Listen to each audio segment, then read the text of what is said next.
تعالى تعالى تعالى، صلى على النبي عشان الصلاة على النبي دي مكسبي. بص بقى يا يوسف، جايب لك بقى النهارده الشغل العالي، الشغل العالمي، الشغل البرتغالي، الشغل ايه؟ الاوريجينال، الشغل الاوريجينال.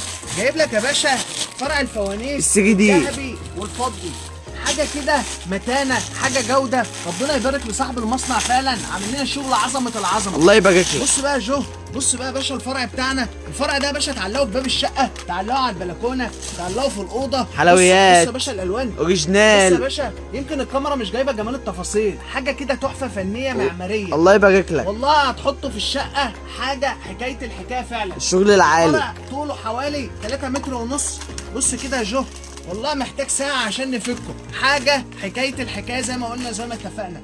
كل اللي هتعمله يا باشا تكتب تم بالتعليقات عن وتصلي نوم على النبي، بالمنصورة، علشان عندنا عروض، وعندنا هيجي لك الوقت اول ما تكتب تم بالتعليقات هيجي لك كل عروضنا، كل صورة عليها السعر لزينة رمضان. البيع جملة وقطاع، يعني ما عندكش حجة تيجي تشتري من عندنا. بص يا باشا الفرع وهو متعلق، بص كده، بص التفاصيل، حلويات. بص قلنا ايه، رمضان عند عنون حاجة تانية، والسر في ايه في يوسف؟ التفاصيل. اتفرج كده يا باشا، بص يا باشا، بص من تحت كده، يعني الفانوس بينور من الجنب وبينور من تحت، يعني هتشوفه.